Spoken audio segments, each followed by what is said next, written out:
I found out my wife was sleeping with my business partner when his Rolex fell out of our bedroom nightstand drawer at 2 in the morning. I wasn't supposed to be home.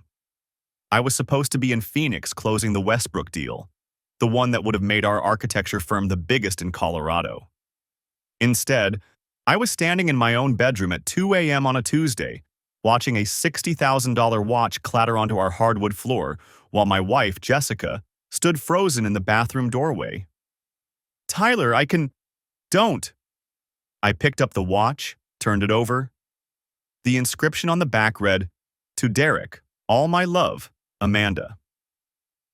Derek's wife had given him this watch for their 10th anniversary. I'd been there when he opened it, had raised a glass of bourbon to their marriage. That was 6 months ago. Jessica's face had gone the color of chalk. She was wearing one of my old college shirts, the one she always wore to bed. The one that used to make me smile when I came home late from the office. Now it just made me sick. "How long?" My voice sounded strange, like it was coming from someone else's mouth. She didn't answer. She didn't have to. I could see it in the way she couldn't meet my eyes, in the way her hands trembled as she pulled the shirt tighter around herself. I'd left for the airport that morning at 5. Kissed her goodbye while she was still half asleep. Told her I loved her. She'd mumbled it back, her eyes never opening. Now I wondered if Derek had already been on his way over, if they'd been counting down the minutes until my Uber pulled away. The Phoenix meeting had been canceled at the last minute. Their CEO had a family emergency. I'd tried calling Jessica from the airport to tell her I was coming back, but her phone went straight to voicemail. I figured she was at the gym or getting groceries. I didn't figure she was entertaining my business partner in our bed. "The Westbrook deal fell through," I said, still holding the watch. "Thought I'd surprise you. Come home early. Maybe we could actually spend some time together for once." "Tyler, please, were you going to tell me?" I looked at her then, really looked at her.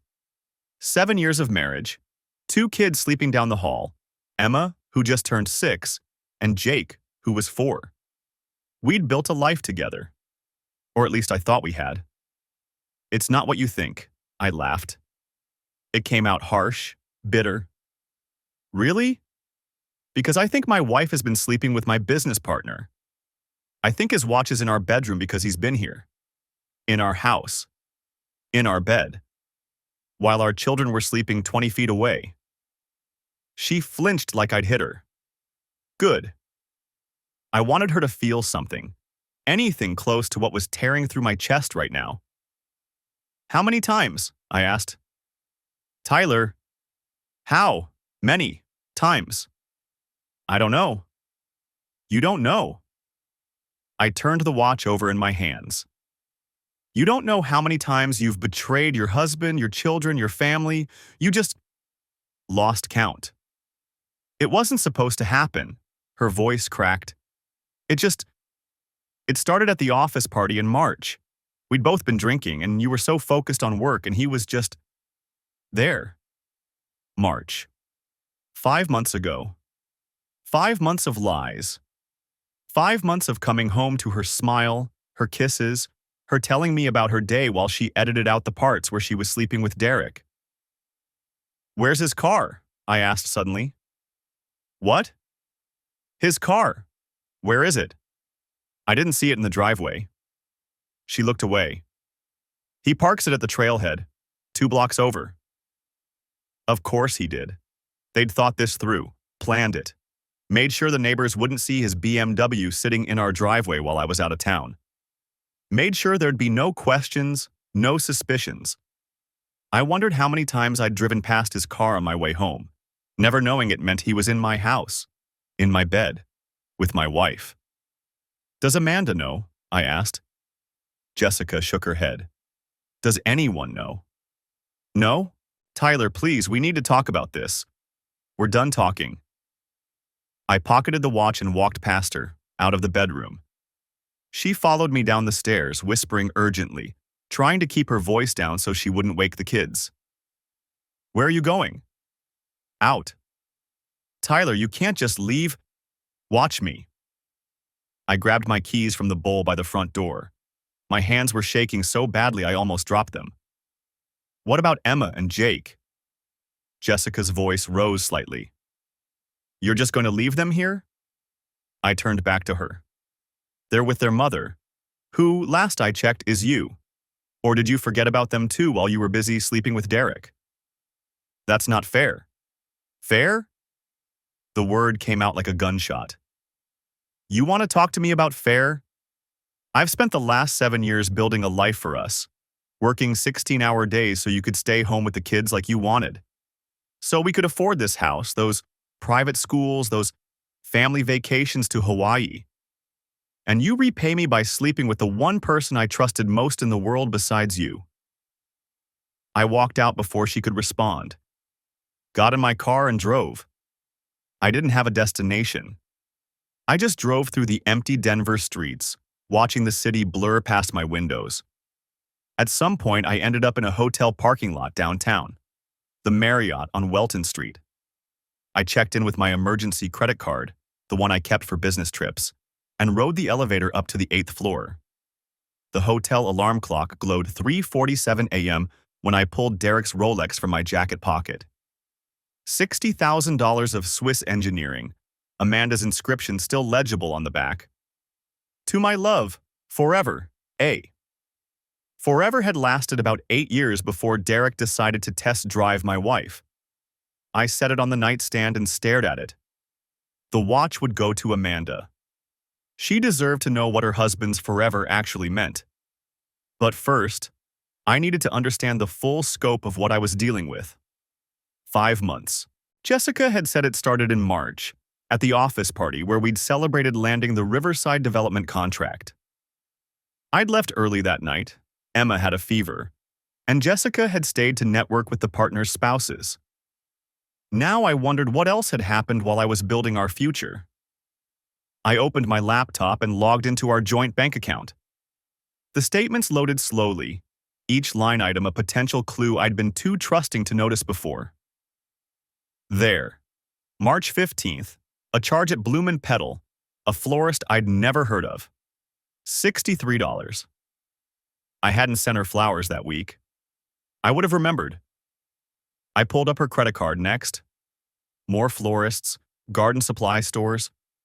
3 charges at Evergreen Garden Club over the past 4 months, including a $75 membership fee in April. Jessica had never shown interest in gardening. Our backyard was professionally landscaped because she'd insisted she didn't have the time or inclination to maintain it herself. She'd said the kids kept her too busy. Apparently, she'd found time. I searched for Evergreen Garden Club and found their website, community plots, weekly meetings. A photo gallery showed smiling members posed with their vegetables and flowers, dirt under their nails, proud of their collaborative efforts. The club president was listed as Gordon Whitfield, a retired landscape architect whose bio mentioned his award-winning rose cultivars. I zoomed in on the photo gallery. 3rd picture down, I found her. Jessica, kneeling beside a raised bed bursting with tomato plants, her hand resting on the shoulder of a silver-haired man in a faded denim shirt. Gordon Whitfield. They were both laughing at something off-camera, and there was an ease between them that made my stomach clench. The photo was tagged, Gordon and Jessica's Prized Tomatoes, July 2024. Our anniversary had been in July. She'd given me a card about how I was the foundation of everything she'd built. I'd given her diamond earrings. She'd been building something, all right, just not with me. I downloaded the photo and kept digging. The club's Facebook page showed regular posts about planting days, harvest festivals, and member spotlights. Jessica appeared in a dozen photos over the past 4 months, always near Gordon, always with that same comfortable intimacy I'd thought was reserved for us. One post from June caught my eye. Reminder: Saturday's nursery trip to Mountain View Gardens leaves at 9 a.m. Gordon and Jessica are coordinating carpools. Sign up in the comments. I checked Jessica's planner. She kept a shared Google Calendar I could access. June 22nd showed Garden Club event from 9 a.m. to 2 p.m. I'd been at the office that Saturday, working on the riverside drawings. She'd come home that afternoon with dirt under her nails and a sunburn across her nose, complaining cheerfully about how exhausting gardening was. No new plants had appeared in our yard. The pattern repeated through July and August. Garden club events that aligned with my weekend work sessions. Florist charges on weeks when no flowers arrived at our house. A planner full of garden club entries that I'd scrolled past without question, trusting that my wife was exactly where she said she'd be. Trust but verify, my father used to say. I'd only managed the first part. At 6 a.m., I called my attorney, Paul Gibson. He'd handled the partnership agreement when Derek and I formed the firm. His voicemail picked up too early even for lawyers, so I left a message asking him to clear his afternoon schedule. Then I called my assistant, Brenda, and told her I'd be out of the office for the next few days. Family emergency. She didn't ask questions. By 8 a.m., I was parked down the street from Evergreen Garden Club's community plots, a 5-acre spread on the east side of town. The main gate was unlocked, and a hand-painted sign welcomed visitors to explore. I walked in carrying a camera and a notebook, playing the part of someone considering membership. The plots were organized in neat rows, each marked with the gardeners' names on wooden stakes. I found Gordon and Jessica's plot in the third row, a 10 by 20 bed exploding with tomatoes, peppers, squash, and a riot of zinnias along the border. A small bench sat at one end, positioned to catch the morning sun. The bench had 2 coffee mugs on it. I photographed everything.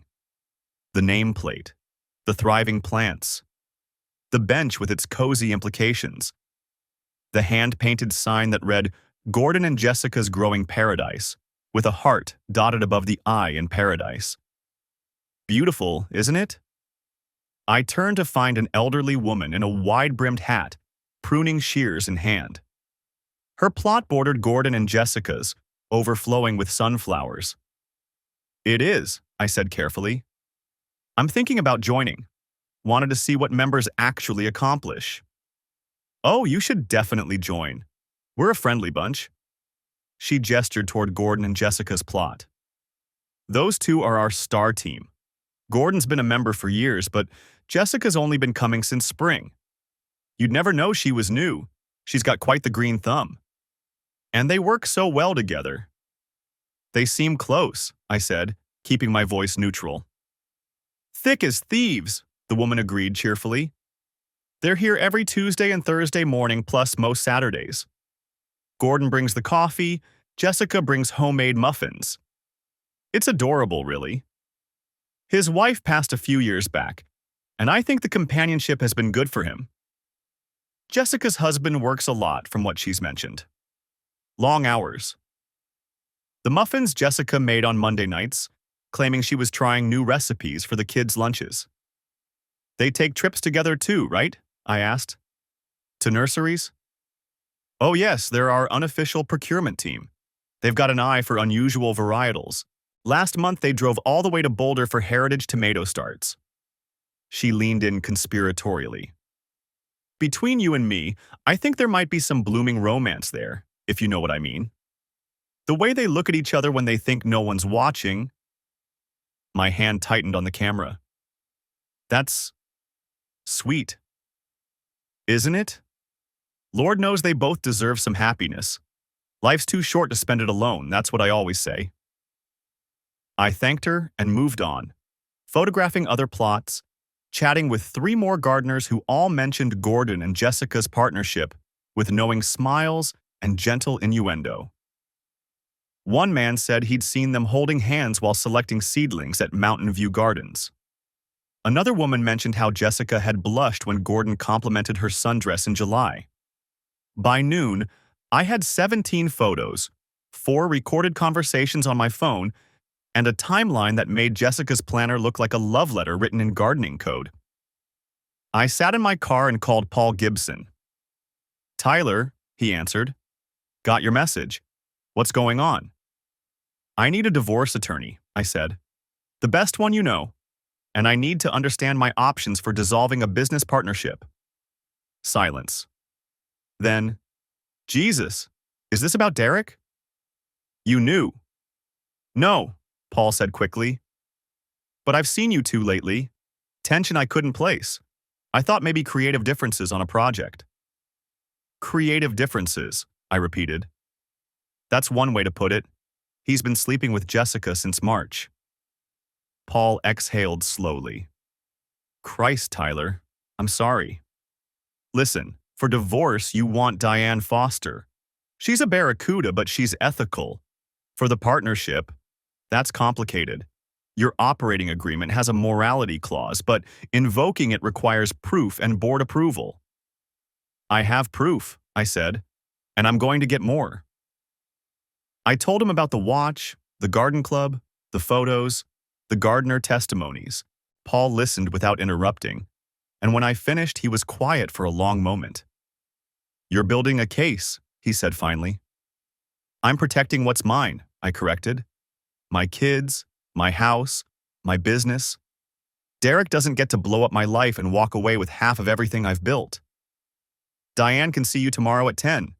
I'll send you her contact info. As for Derek, tread carefully, Tyler. Scorched earth feels good in the moment, but it can burn you too. I'll take my chances, I said, and ended the call. The morning sun hadn't even cleared the mountains when I pulled up to the Evergreen Garden Club plots, a thermos of coffee in one hand and my camera in the other. Wednesday. Jessica thought I was in Boulder reviewing the Henderson project.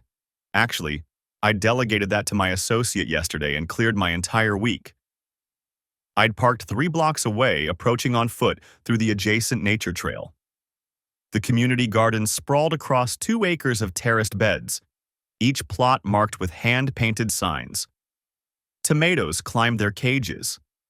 Squash vines sprawled across mulched pathways. And there, in the northeast corner, I found it. Gordon and Jessica's growing paradise. The sign was cedar, professionally rooted, with little painted flowers around the border. Cute.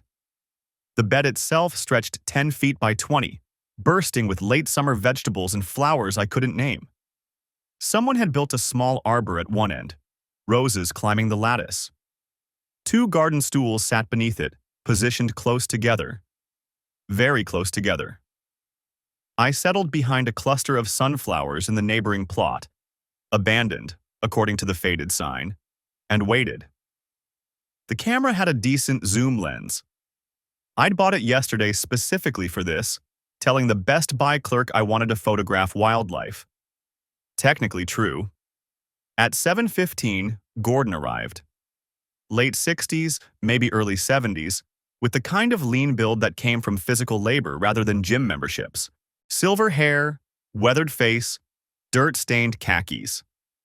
He carried 2 coffee cups from a local cafe and set them on a small table I hadn't noticed before, tucked under the arbor, partially hidden by the roses.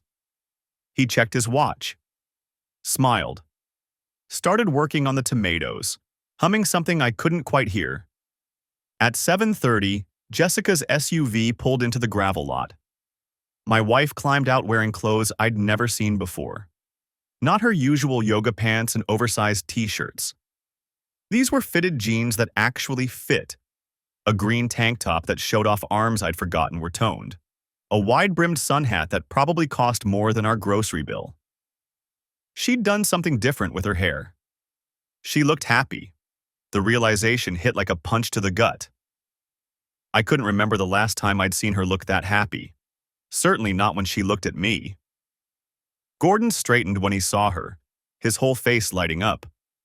She practically jogged to the plot, and he met her at the edge, pulling her into a hug that lasted several seconds too long.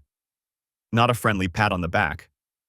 A full embrace, her head tucked against his shoulder, his hand stroking her hair. I took pictures. They separated, but he kept one arm around her waist as he guided her to the arbor. Handed her one of the coffees. She said something that made him laugh, then kissed his cheek. Click, click, click. They worked for the next hour, side by side, with the kind of comfortable synchronization that came from routine. She weeded while he pruned. He held the basket while she harvested tomatoes. They moved around each other effortlessly, touching constantly, a hand on the small of her back, fingers brushing as they passed tools, shoulders bumping companionably. At one point, she sat on one of the stools, and he knelt beside her, showing her something about the roses. His hand covered hers on the pruning shears, guiding the cut. She turned her head, and they were inches apart, both smiling. The kiss was brief, gentle. The kind of casual affection between people who'd kissed 1,000 times before. I took 17 pictures of that sequence alone. When they finally took a break, settling onto the stools beneath the arbor, I pulled out the notepad I'd brought. Documented the time, their positions, what I could see.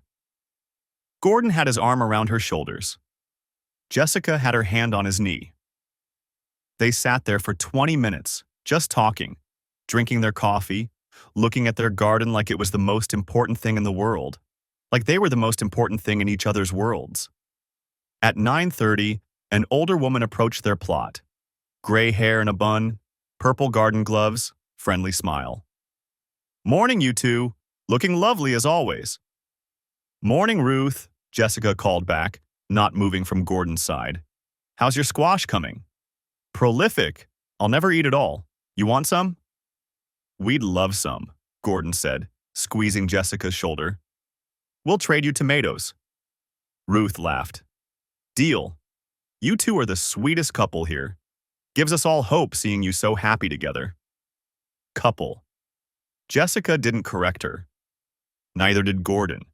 They just smiled and thanked her and promised to bring tomatoes by later. I added Ruth's statement to my notes. Verbatim.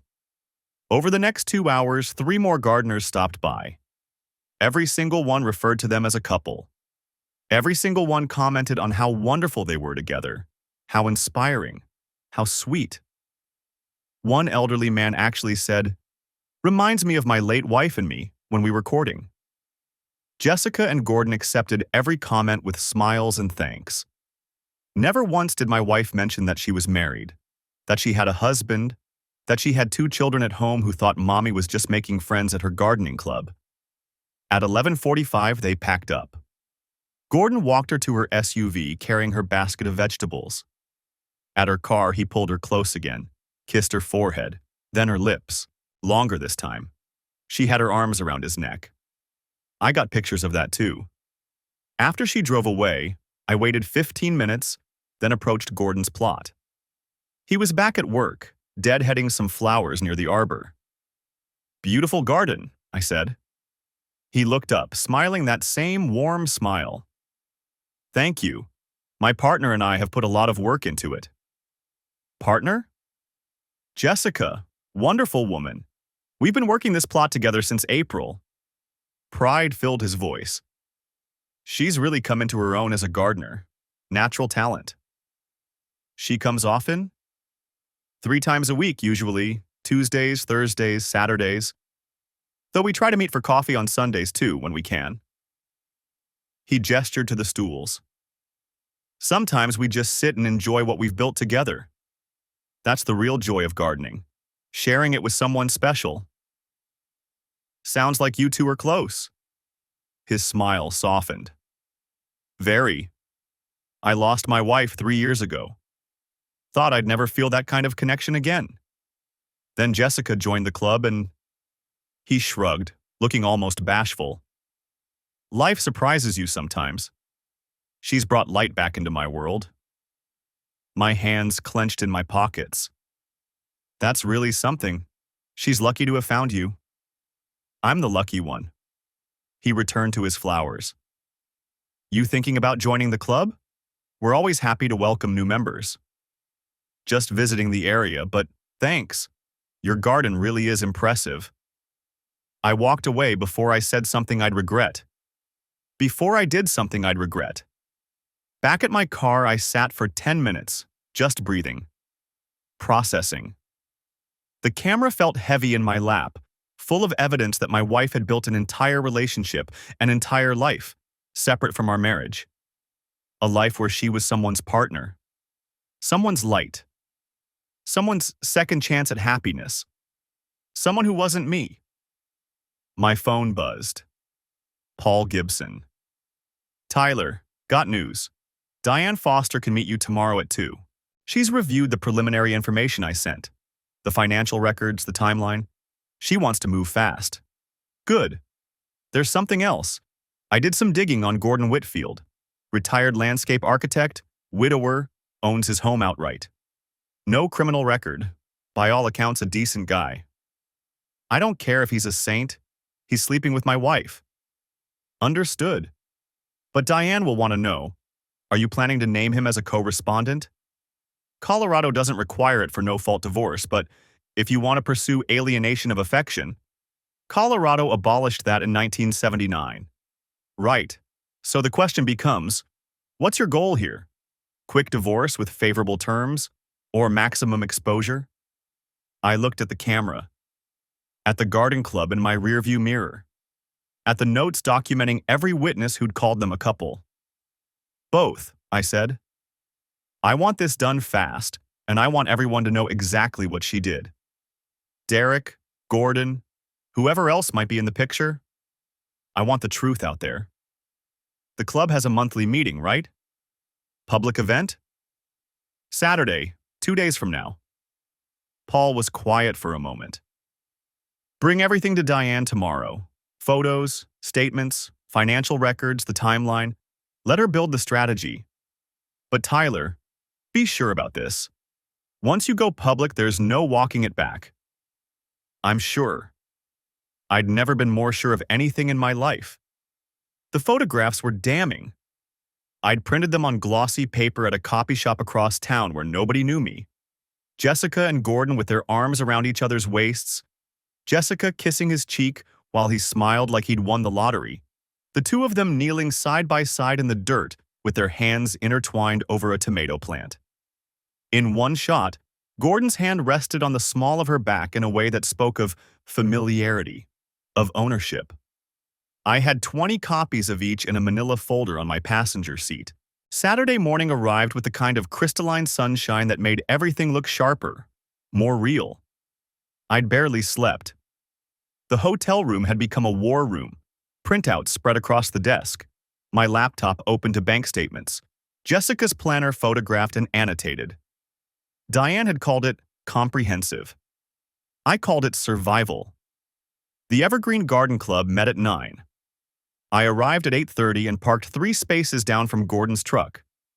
A few early arrivals were already there, unloading tools and flats of late-season vegetables. I recognized them from my surveillance. The woman with the braid who'd called Jessica and Gordon adorable together. The older man who'd mentioned how nice it was to see Gordon happy again. Jessica's car pulled in at 8:45. She stepped out wearing clothes I'd never seen before. Fitted jeans that looked expensive, a green blouse that brought out her eyes, gardening gloves tucked into her back pocket. She'd lost weight. When had that happened? She looked younger, lighter, like she'd shed something heavy, like she'd shed me. Gordon met her at her trunk. He took the box of supplies from her hands, said something that made her laugh, then leaned in and kissed her. Not a peck. A real kiss. The kind that suggested they'd done this 100 times before. My hands tightened on the steering wheel.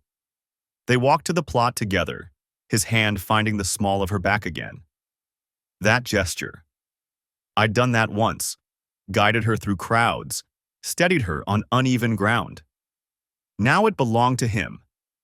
I gave them 10 minutes to settle in, then grabbed my folder and headed toward the main garden shed where people were gathering for the weekly meeting. The woman with the braid, I'd heard someone call her Patty, was setting out coffee and donuts. She smiled when I approached. "You came back. Are you thinking about joining us?" Something like that. I set the folder on the table. "Mind if I say a few words when everyone's together?" "Oh, we don't usually do announcements until after the work session, but I suppose it won't take long." More people filtered in. 15, then 20. Gordon and Jessica arrived last, still laughing about something. She had dirt on her knees already. He had a smudge on his cheek that she reached up to wipe away, her fingers lingering on his face. That's when she saw me. The color drained from her face so fast I thought she might faint.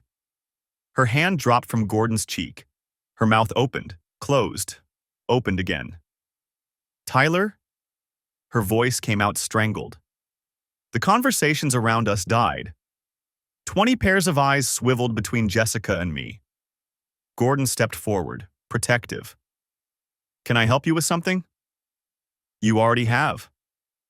I opened the folder and pulled out the first photograph. "You've been helping my wife tend more than just vegetables." I handed the photo to Patty. She looked at it, then at Jessica, then at Gordon. Her expression shifted from confusion to understanding, to something like disgust. "Your wife?" Gordon's face had gone pale. "Jessica, what is he?" "I'm Tyler Bennett, Jessica's husband of 7 years." I pulled out more photographs, passing them around the circle. Father of her 2 children, Emma and Jake. 6 and 4 years old. They think mommy's been learning about tomatoes. Jessica's hands were shaking. "Tyler, please, not here." "Why not here?" I kept my voice level, conversational. "This is where it happened, isn't it? Where you told everyone you were single. Where you let Gordon believe you were available." Gordon looked like I'd hit him. He turned to Jessica. "You said you were divorced. You said—" "I know what I said." Her voice was barely a whisper. "When?" I asked. "When exactly did you tell him you were divorced? Before or after you started sleeping with him?" An older woman gasped. Patty set down her coffee cup with a sharp click. "We haven't—" Jessica started. "Don't." I pulled out my phone, scrolled to the bank statements I'd photographed. "The Riverside Inn. Every Thursday for 6 weeks. Same room, same credit card. Want to explain what you were doing there, if not that?" Gordon's face had gone from pale to gray. "Thursday afternoons. You said you had errands." "She did have errands." I looked at Jessica. "Just not the kind you mentioned to me." I pulled out the next set of documents, printouts from her planner. May 16th, blooming romance, check fertilizer. May 23rd, pruning necessary for growth, afternoon. June 6th, plant new seeds, bring wine. Very poetic, very subtle. Jessica was crying now, silent tears streaming down her face. She didn't try to wipe them away. "You told me," Gordon said slowly, each word deliberate, "that your husband died 2 years ago. Cancer." The silence that followed was absolute. I laughed. It came out harsh, bitter. "I'm feeling pretty healthy, actually. Working 60-hour weeks to pay for the house she's been bringing you to. The backyard garden where she told me she was practicing techniques she learned here." "I never went to your house," Gordon said. He was looking at Jessica like she was a stranger. "You said you lived in an apartment. You said—" He stopped. "You said a lot of things." I pulled out the bouquet tag I'd found in her car. "Riverside Florist. The arrangement you sent her after your first night together." She kept the card. "To new beginnings and beautiful gardens. It's very sweet."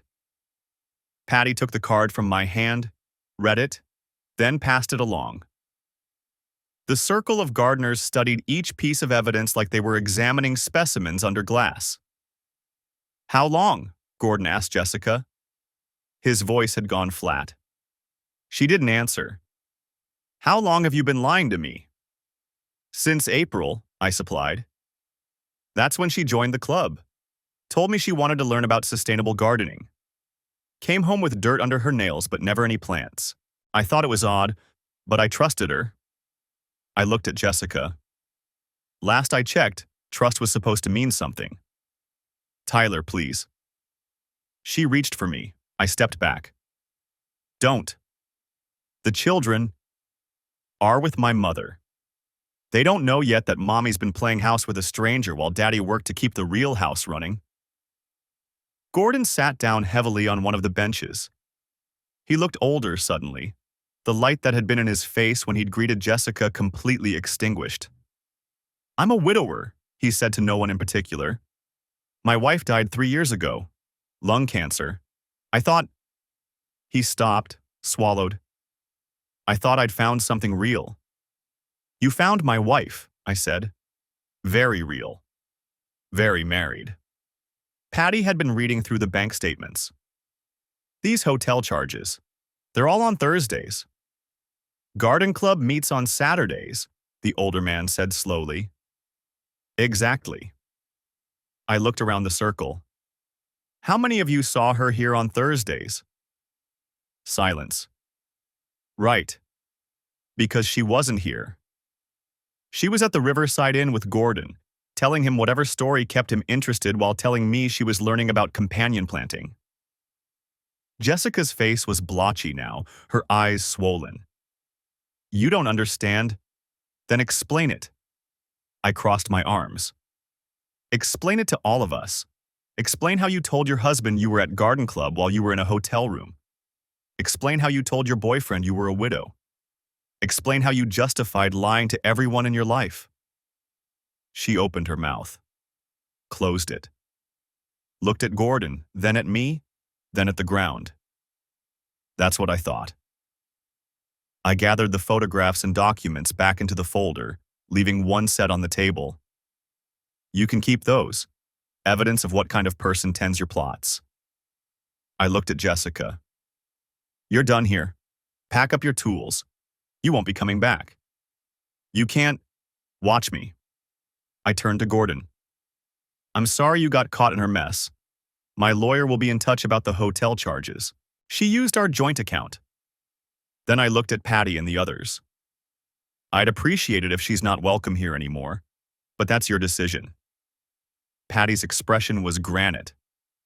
"I think that decision's been made." Jessica's sob was loud in the quiet garden. Gordon didn't look at her. Nobody did. I walked back to my car and sat in the driver's seat, watching through the windshield as Jessica stumbled toward her vehicle, leaving her tools scattered on the ground behind her. My phone buzzed. "Diane." "It's done," I said. "Good. Come to the office Monday morning. We'll file the papers." I hung up and started the engine. In my rearview mirror, Jessica sat in her car with her head on the steering wheel. I drove away and didn't look back. The community garden plot stretched before me, a quarter-acre of raised beds and trellises where Gordon and Jessica had built their fantasy. I stood at the chain-link entrance Tuesday morning, watching her through the gaps in the honeysuckle that climbed the fence. She was alone, kneeling in the dirt between rows of tomatoes, wearing gardening gloves and that wide-brimmed sun hat she'd bought in May. The one she'd told me was for taking the kids to the park. I'd told her I was flying to Austin for a site inspection. Instead, I'd driven across town at dawn to see what she did when she thought no one was watching. She worked methodically, pulling weeds from around the tomato stakes, depositing them in a canvas bag. Every few minutes she'd pause, check her phone, then return to the soil. Waiting for Gordon, probably. He'd been calling her non-stop since Saturday's confrontation, according to the phone records I'd subpoenaed through my attorney. 53 calls in 3 days. She hadn't answered once. The gate creaked when I pushed it open. Jessica's head snapped up, and even from 20 feet away I could see the color drain from her face. "Tyler." She stood quickly, dirt cascading from her gloves. "You said Austin. You said you were going to Austin." I lied.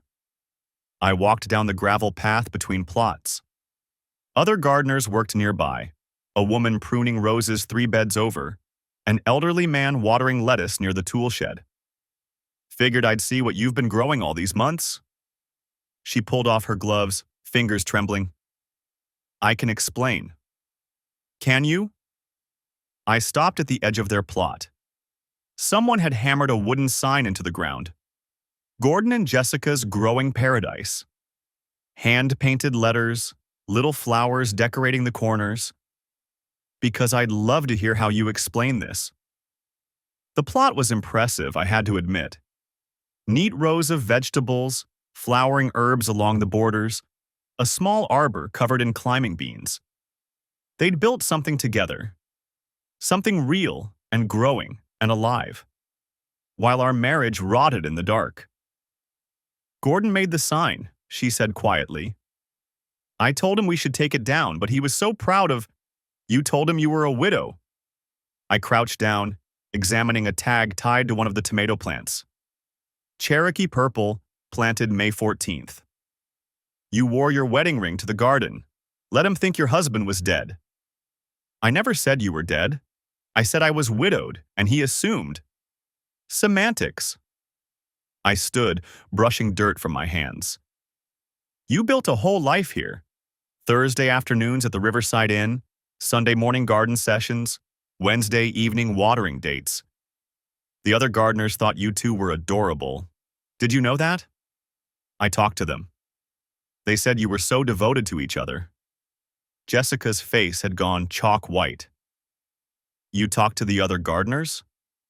Last week, while you thought I was in Phoenix. I pulled out my phone, scrolled through the photos I'd taken. Janet from Plot 7 said you and Gordon always shared lunch on Sundays, brought sandwiches, sat on that bench by the compost bins, fed each other strawberries from your harvest. She thought it was romantic. Tyler, please. Paul from Plot 12 mentioned the nursery trips. Said you and Gordon drove to that specialty place in Boulder twice a month. Came back with heirloom seeds and exotic fertilizers. He was jealous of your tomatoes. I swiped to another photo. And Diane from Plot 3. She's the one who really gave me the full picture. Told me about the anniversary party you two had in June. 1 year since you met. Gordon brought champagne, you brought homemade strawberry shortcake. Everyone toasted your blooming romance. The words hit her like physical blows. She stumbled backward, caught herself against a tomato stake. I didn't know he'd tell people that, she whispered. Didn't know? Or didn't care? I pocketed my phone. You built a relationship with him, Jessica. A public one. While I was working 16-hour days to pay for the house, you couldn't wait to leave every morning. That's not fair. I take care of the kids. I manage everything at home. You managed to spend 3 days a week here, with him. I gestured at the plot. How many times did you tell me you were at the grocery store? The library? Emma's gymnastics practice?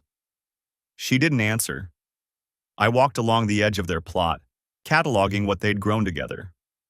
Tomatoes, peppers, squash, cucumbers, herbs in decorative containers, sunflowers along the back fence tall enough to provide privacy, a small seating area with 2 folding chairs positioned close together. Gordon called you 68 times since Saturday, I said. Left 42 voicemails. He's devastated, apparently. Keeps saying he loves you, can't believe you lied, wants to understand. Jessica's hands twisted together. I never meant to hurt him. But hurting me was fine? No. God, no. Tyler, I never wanted any of this to happen. It started so small. I came here to learn gardening, to have something that was mine. And Gordon was kind and patient, and he listened to me. I listened to you. You were always working. The words burst out of her, sharp and desperate. Every morning before the kids woke up, every night after they went to bed, weekends at the office, business trips every month. When was I supposed to talk to you? So this is my fault? I felt the anger building, hot and tight in my chest. I work to provide for our family, and that justifies you screwing my business partner and playing house with a retired widower? The woman pruning roses had stopped working, watching us now. I didn't care. Derek was a mistake, Jessica said, voice breaking. A terrible mistake that I regretted immediately. But Gordon, what I had with Gordon was different. It was real. It was built on lies. So is our marriage. She was crying now, tears cutting tracks through the dirt on her cheeks. You think I don't know you've been planning this? The lawyer meetings, the bank account transfers, the way you've been documenting everything. You're not trying to save us, Tyler. You're building a case. You're right. I met her eyes, saw the fear there. Good. I've been documenting everything since that Tuesday night. Every lie, every affair, every dollar you spent on hotel rooms and florist bouquets and anniversary champagne for a man who thought you were available. My attorney has it all. Tyler, please. The kids, don't. The word came out sharp as broken glass. Don't use Emma and Jake as shields now. You didn't think about them when you were building your paradise garden with Gordon. Didn't think about them during your Thursday afternoon hotel visits? A truck pulled into the parking area beyond the fence. Gordon climbed out, spotted us immediately. His face hardened as he walked toward the gate. You need to leave, Jessica said quickly. Please, Tyler, just go. Actually, I think I'll stay. I leaned against the fence post, arms crossed. I've been wanting to meet the famous Gordon Whitfield, retired landscape architect, widower, devoted gardener. The man who thought he'd found love again with a widow who shared his passion for heirloom tomatoes. Gordon pushed through the gate, moving faster than I'd expected for a man in his late 60s. He was tall, silver-haired, wearing work boots and canvas pants. The kind of man who looked comfortable in his skin. The kind of man who'd spent his life building beautiful things. You're Tyler. Not a question. He stopped a few feet away, hands clenched at his sides. You're the husband she said was dead. Not dead, just working. I straightened. Though I can see why she'd prefer me that way. Easier to explain the wedding ring. Gordon's jaw tightened.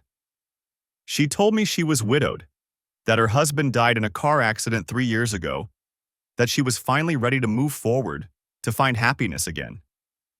Sounds romantic. I glanced at Jessica, who'd sunk onto one of the folding chairs, face buried in her hands. She's good at stories. Told me she was learning about sustainable gardening to teach the kids. Brought home library books about composting and crop rotation. Very convincing. I loved her. Gordon's voice cracked on the words. I thought we were building something real, a future together. You were building a garden, I said. She was building an escape. I left Gordon and Jessica standing there in the garden plot, their separate devastations converging into something I no longer needed to witness. The satisfaction I'd expected to feel was there, but muted. A distant echo of what I thought justice would sound like. The drive home took 15 minutes. Emma and Jake were with my parents for the weekend, which meant the house would be empty. I'd planned it that way. Needed the space to think without small voices asking why Mommy wasn't home yet. I pulled into the driveway at 11:47 a.m. Jessica's car sat in its usual spot, which meant she'd taken an Uber to the garden. Probably didn't want to risk me tracking her movements through the car's GPS. Smart, except she'd underestimated how much I'd already found. Inside, I went straight to my office and opened the file cabinet. Third drawer down, the folder marked Garden Club contained everything I'd compiled over the past 3 weeks. Photographs. Bank statements showing her membership dues and purchases at nurseries I'd never heard of. The florist receipt for a bouquet of heritage roses, Gordon's favorite, according to the club's newsletter that listed him as specializing in antique rose cultivation. I'd found that receipt tucked into her planner on a Tuesday afternoon, wedged between pages marked with her careful handwriting. Blooming Romances, she'd written on April 12th, the day after she'd joined the club. At the time, I'd thought it was garden terminology. Naive. The planner itself sat on her desk in the corner. I'd photographed every page but left it untouched, exactly where she kept it. Now I flipped through the entries again, matching dates to the credit card statements spread across my desk. April 18th, greenhouse tour with G. The Amex showed a charge at Mountain View Nursery, $47. April 25th, planting day, bring gloves. No corresponding charge, but the club's shared plot didn't require individual purchases. May 2nd, lunch after weeding. $53 at the Garden Cafe, a farm-to-table place in Boulder I'd never been to. The pattern continued through June and July. Every Tuesday and Thursday, sometimes Saturdays. The Thursdays were interesting. Those were the days she'd told me she was attending advanced gardening workshops. The hotel charges told a different story, though she'd been careful to pay cash for those. I'd only found out about them through Gordon himself, who'd mentioned during our conversation at the plot that Thursday evenings had become special for us. My phone buzzed. A text from my attorney, Craig Brennan. Got your message. Monday 9 a.m. work for you? Bring everything you have. I typed back, I'll be there. Craig had been my attorney for 6 years, handling business contracts and property disputes. I'd called him Wednesday after my conversation with Gordon, after I'd confirmed that Jessica had constructed an entirely separate identity for herself. He'd listened without interrupting, then said, "Document everything. Don't confront her until you've got it all organized." I'd followed his advice. Spent Thursday and Friday visiting the garden club's shared plots, talking to other members while Jessica was supposedly at her book club, another fiction I'd verified by calling the organizer, who'd never heard of Jessica Bennett. The gardeners had been friendly, eager to discuss their paired plantings and companion vegetables. I'd introduced myself as someone considering membership, asked about the club president. "Oh, Gordon's wonderful," a woman named Patricia told me. She was 70-something with soil-stained knees and a wide-brimmed hat. "He and Jessica make such a lovely couple. The way they work together on that rose bed, you can just tell they're in sync, you know?" Another member, a younger guy named Kevin, had been more direct. "Yeah, those two are pretty tight. They went up to that specialty nursery in Fort Collins last month. 4-hour drive each way. Must really love their roses." I'd written it all down. Dates, times, observations. Patricia mentioned seeing them at the plots on Tuesday mornings, like clockwork. Kevin had photos from the Fort Collins trip on his phone. The club had a group chat where members shared gardening wins. He'd scrolled through them for me. Gordon and Jessica standing close together in front of a greenhouse, her hand on his arm. Jessica laughing at something he'd said, her head tilted back. Gordon holding a potted rose while Jessica examined the blooms, their faces inches apart. "Can you send me those?" I'd asked. "I'm trying to get a feel for the club culture." Kevin had shrugged and forwarded them. "Sure, man. It's a great group. Very welcoming." Very welcoming indeed. I'd taken my own photos on Saturday morning, arriving at the plots at 6 a.m. before anyone else showed up. Set up across the street with a telephoto lens I'd borrowed from a photographer friend. Jessica and Gordon arrived at 6:30, parking in adjacent spots. I'd captured them unloading supplies from his truck, working side by side in the early light. The way she'd touched his shoulder. The way he'd steadied her when she'd stumbled over a rake. The kiss they'd shared when they thought no one was watching. Those photos sat in a separate folder on my laptop, backed up to 3 different cloud services. Now, sitting in my office with the afternoon sun slanting through the windows, I pulled up the divorce filing Craig had prepared. We'd worked on it Friday evening, going through Colorado's dissolution of marriage requirements. No fault state, which meant I didn't need to prove adultery, but having proof meant leverage when it came to asset division and custody. The house was in both our names, purchased 5 years ago when the firm started turning real profit. Jessica had wanted the big backyard, spent hours planning the garden she'd never actually planted. "Too busy," she'd said. The kids took up so much time. Except the kids had been in preschool 3 days a week since Jake turned 3. And Emma was in first grade now, gone from 8 a.m. to 3 p.m. Jessica had hours of free time she'd filled with Tuesday and Thursday gardening and weekend workshops. I scrolled through the asset list. The house. 2 cars. Retirement accounts. The firm, Derek's name flashed through my mind, and I felt that familiar twist of anger. I'd dealt with him separately, bought him out the week after I'd found his watch. He'd tried to apologize, to explain. I'd told him to sign the papers and get out. Amanda had filed for divorce 3 days later. Last I heard, Derek was living in a studio apartment in Capitol Hill, and Amanda had the house, the cars, and full custody of their 2 daughters. Jessica would get less. Craig had been clear about that.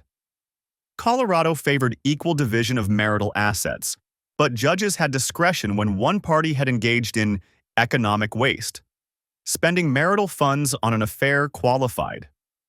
The hotel rooms, the dinners, the nursery trips. I'd calculated approximately $8,000 over 4 months, all charged to our joint account. That gives us leverage, Craig had said. Plus, you've got documentation of her lying to you and to Gordon. That speaks to character, especially in custody determinations. Custody, Emma and Jake. The thought of them shuttling between houses, spending weekends with Jessica and whatever new life she'd construct, made my chest tight. But keeping them from her entirely wasn't realistic or fair. She'd been a good mother, whatever else she'd been. My phone buzzed again. Jessica this time. We need to talk. I'm coming home. I stared at the message. She'd left the garden 45 minutes ago. Probably spent the time sitting in her car trying to figure out what to say. Or maybe she'd gone somewhere else first. Another coffee shop, another parking lot, another place that wasn't here. I typed, "I'll be here." She arrived 20 minutes later. I heard her car in the driveway, the front door opening, her footsteps in the hallway. She appeared in the office doorway, still wearing her gardening clothes, jeans with dirt on the knees, a green t-shirt with the Evergreen Garden Club logo. "Tyler," her voice was hoarse. "I know you're angry. Sit down." She hesitated, then took the chair across from my desk. The same chair where clients sat when we discussed contracts and timelines. The irony wasn't lost on either of us. I slid the divorce papers across the desk. "Craig Brennan prepared these. I'm filing Monday morning." She didn't pick them up. "Just like that?" "Just like that." "What about Emma and Jake? What about joint custody, pending the court's determination? I'm asking for primary placement given your schedule conflicts." Her face went pale. "You can't take my children." "I'm not taking them. I'm ensuring they have stability.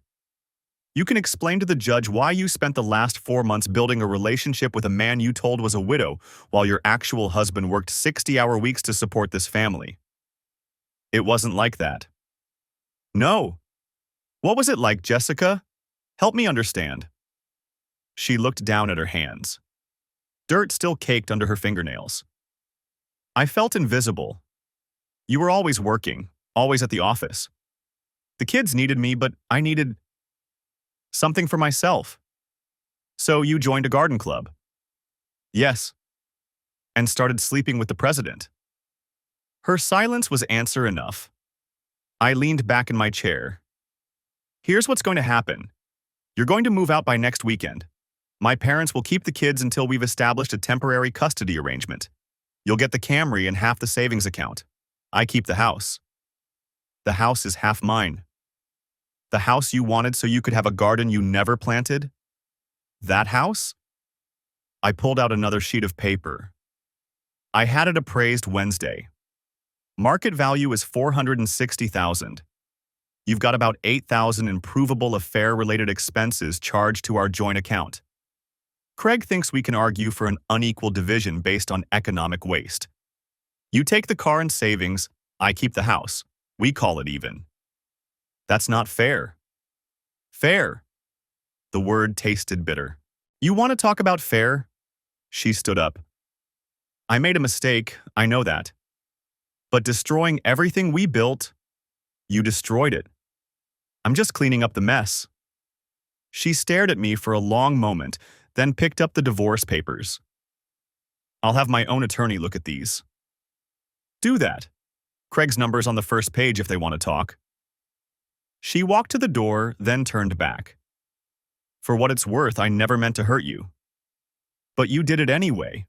That's the part that matters. After she left, I sat in the office until the sun set and the room filled with shadows. Tomorrow I'd call a landscaper I'd found online, Melissa Crane, whose portfolio showed transformation projects that turned ordinary yards into showpieces. Jessica had mentioned her once, said she'd seen Melissa's work featured in Colorado Homes magazine and wished we could afford something like that. Now we could. Or rather, I could. I pulled up Melissa's website and filled out the contact form. Interested in complete backyard redesign, budget flexible, please call to discuss. The backyard Jessica had wanted but never cultivated would become something worth admiring, and she'd only ever see it from the outside looking in. The custody hearing took 3 months. Emma cried the first 2 weekends she spent at Jessica's apartment, a 1-bedroom in Lakewood where she'd hung pictures of the kids but couldn't hide the fact that her new life was smaller, diminished. Jake adapted faster, the way 4-year-olds do, treating it like an adventure. By December, they'd settled into a rhythm. Weekdays with me, alternating weekends with their mother. Jessica never went back to the garden club. Gordon called me once, 2 weeks after everything imploded, asking if we could talk. I told him there was nothing to say. He'd been a symptom, not the disease. The disease was the version of Jessica who'd needed to become someone else to feel alive. Derek moved to Arizona. I heard through mutual contacts that he'd started over, working for a small firm in Scottsdale. Amanda kept the house and both kids. Last I saw on social media, she'd remarried. A high school teacher who coached soccer and looked at her like she mattered. The backyard transformation finished in April, 11 months after I'd found the watch. Melissa Crane had delivered exactly what I'd envisioned. Raised beds with vegetables the kids could harvest, a play structure Emma had designed herself, a fire pit where we roasted marshmallows on Friday nights. Jake learned to identify tomato plants and pull weeds. Emma discovered she liked growing strawberries. We built something real there. Something that belonged to us. Jessica came to pick up the kids one Saturday afternoon and stood at the back gate, looking at what had grown in the space she'd abandoned. I saw something flicker across her face. Regret, maybe? Or recognition of what she'd traded away. She didn't ask to come in, just called the kids and loaded them into her car with their overnight bags. I never asked if she kept in touch with Gordon. It didn't matter anymore. The firm thrived without Derek. I promoted 2 associates and hired a project manager who kept me from drowning in 16-hour days. Started leaving the office at 5:30, making it home for dinner with Emma and Jake. We established routines, homework at the kitchen table, bedtime stories, Sunday morning pancakes. The life I'd been too busy building to actually live. 2 years after the divorce finalized, Emma asked me why Mommy had left. We were in the garden, harvesting tomatoes she'd planted from seeds. I'd known the question was coming, had rehearsed various answers that balanced honesty with age-appropriate explanation. Sometimes people lose sight of what matters, I told her. They go looking for something they think they're missing, and they don't realize until it's too late that they already had it. She considered this, turning a Cherokee purple tomato in her small hands. Like when I wanted a new bike but my old one was actually fine. Something like that. Did Mommy find what she was looking for?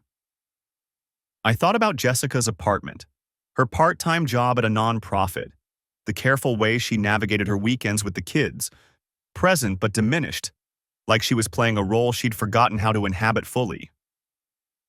I don't think so, sweetheart. Emma nodded, satisfied, and dropped the tomato into our basket. The moral of the story, if there is one, isn't complicated. You can't build a life on lies and expect it to grow into something sustainable. Jessica had planted seeds in borrowed soil, tended them with stolen time, and convinced herself the harvest would somehow be worth the cost. But gardens require honest labor. They need roots that go deep, foundations that can weather storms. She'd chosen shallow ground and wondered why everything withered. I learned something too, though the lesson came with a price I wouldn't wish on anyone. Success means nothing if you're too busy achieving it to notice what you're neglecting. I'd built a firm, accumulated assets, provided for my family, and nearly lost them because I'd confused provision with presence. Now I grow tomatoes with my daughter and build forts with my son. The firm still succeeds, but it doesn't own me anymore. The house still stands, but it's filled with laughter instead of silence. And the backyard, Jessica's dream that she'd abandoned for someone else's garden, blooms with vegetables we planted together, my kids and me, in soil that belongs to us. Sometimes I wonder if she drives past, looks at what grew in the space she left behind. If she recognizes that the paradise she'd been seeking was here all along, waiting for her to tend it. But that's her story to finish, not mine. Mine ends here, in the garden, with dirt under my fingernails and my children's voices calling me to see what they've discovered. With roots that go deep and a harvest that's honestly earned. With a life I'm finally present enough to live.